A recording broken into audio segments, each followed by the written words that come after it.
This morning on Sunrise, a military plane has crashed in LaFleur County, killing all on board. And the former Oktibbeha County Circuit, a clerk accused of possession of meth in 2016, pleads guilty. Those stories and more. Your second hour of news starts now. You're watching Sunrise on WCBI.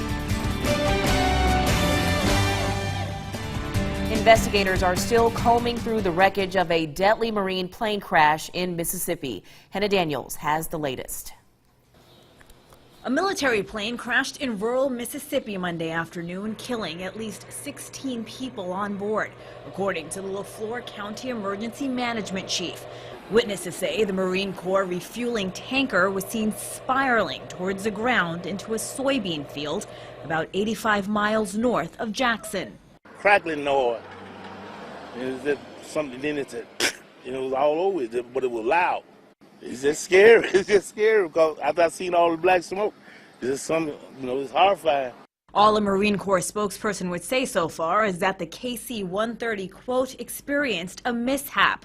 The flames burned for hours. Witnesses say so hot that at one point firefighters had to pull back. They spraying that foam on it. Every time they stop, it lights back up. Local authorities are warning residents to stay away. We don't want nobody out there. You have fuel everywhere, so we don't want anybody without responders in the area. The local fire chief says debris from the crash is being found within a 5-mile radius.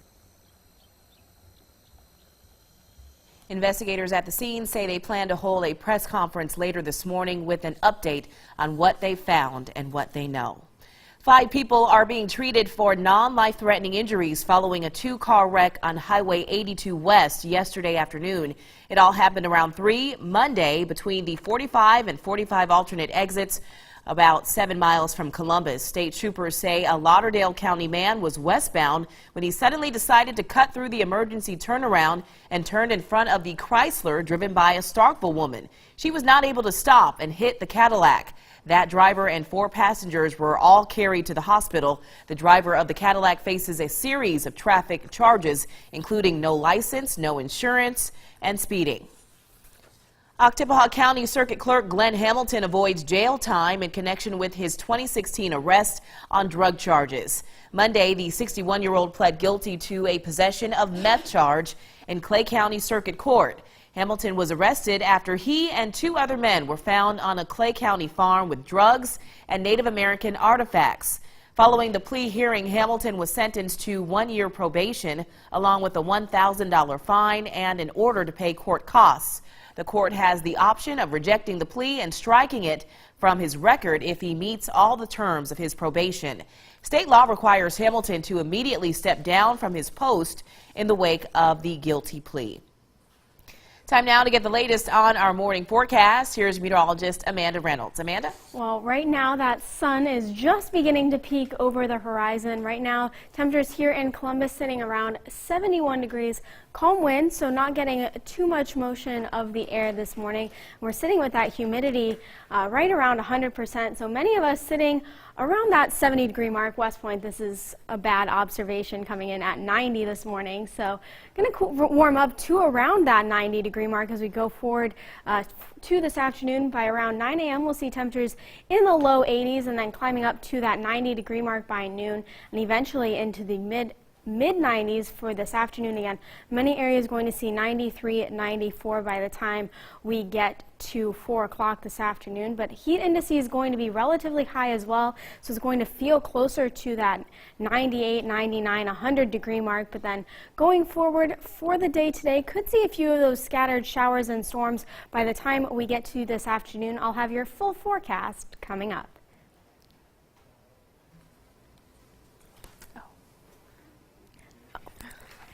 All right, now let's take a look at the Mississippi Peanuts question of the day this morning.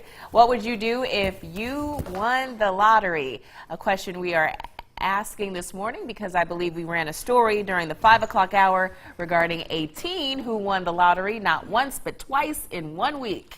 So let's see, we have a few people that commented in. So let's see, they said that a lot of people wanted to give to church and help with family, and then pay off bills, pay kids' vehicles and homes. That makes sense. Renae Lee Petty said she wants to bless her family, bless some bills, pay off some bills, and bless herself any way she wants to.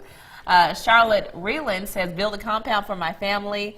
And Charlene Goodwin, of course, I would take care of my family, but what fun it would be to help others. And I think we had a couple viewers mention traveling on our Facebook page. Let's see what we got. Judy Pearson Ray said, buy a motorhome and hit the road. That makes sense. Interesting. Sheila said, give God what's due to him and then give to family and go on vacation. Well, what would you do if you won the lottery? I don't know. I've never really thought of it. Okay. I think I would travel. Maybe retire. That'd be nice. Retire at 20-something. That would be awesome. So leave a comment on our Facebook page. We want to know what would you do if you won the lottery. We'll share those comments throughout this next hour of news. More Sunrise after the break.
Welcome back to Sunrise. It is 6:08. In Georgia, a police internal investigation into a use of force complaint has been reopened after video of the incident came to light and went viral on social media. Adam Murphy has more. Oh my God. What is he doing? He beating up. At the Chevron on Glenwood Road in Decatur, customers are revved up. Cell phone video shows a DeKalb County police officer beating a homeless woman with a baton inside the store. I don't even know that lady. Just to see what you show me, it really makes my heart hurt. From the beginning of the video, she looked like she was under terror. It happened on June 4th, and for some it was difficult to watch the officer's use of force. Like 1, 2, 3, 4, 5, 6, 7. That's obsessive. The incident report said Katie McCrary was questioned by police after begging customers for money at the store. And that's when she allegedly pushed the responding officer at the scene. No, please, don't shoot him. Because she's not mentally there. Greg Nelson knows McCrary and said she's always at the store asking for money, but in no way deserved to be treated this way. You can see that she wasn't even resisting arrest. She probably was resisting the last few swings that wasn't caught on camera. TBS 46 spoke with about a dozen different customers who knew McCrary, and only one said she was a problem. DeKalb police have now reopened an investigation into the incident.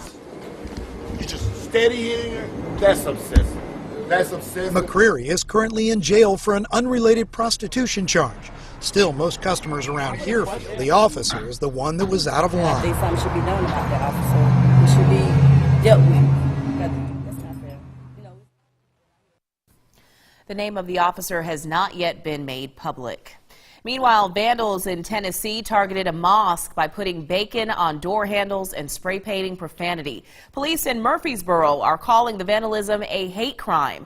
Officers are now working with federal law enforcement to find out who targeted the mosque. A representative for the center says the community is, quote, deeply troubled and saddened by the expression of anti-Muslim hatred and vandalism against our house of worship. It also said it appreciates the show of support and solidarity from the community. This is not the first time the Islamic Center has been targeted. In 2010, some construction equipment was set on fire, and a Texas man threatened to bomb it in 2011. Video of a bicyclist getting hit by a car on a Tennessee road has gone viral. The driver, a Nashville administrator, claims he didn't realize he hit the biker when it happened, and that's why he just kept driving. Kevin Traeger has more. Certainly I would have stopped if I knew that had happened. There's no doubt in my mind they would have stopped. A remorseful Marshall Neely vehemently denying that he intentionally or even knowingly hit cyclist Tyler No and drove off Saturday morning on the Natchez Trace Parkway. I did not see the biker.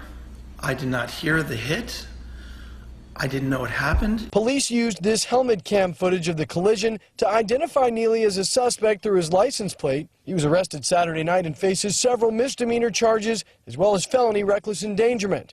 Meanwhile, local cyclists believe this collision is a perfect example of why helmet cams should be a part of every rider's safety gear. If drivers know that cyclists are riding around with cameras on their bodies or bikes, then hopefully the deterrent there is to not cause an accident like this. So it has more proof than just your word against theirs. I didn't intend this to happen. I didn't know it happened. As I said, there's not a scratch on my car, and I feel horrible about it. And I'm glad that the fellow who I collided with is doing well.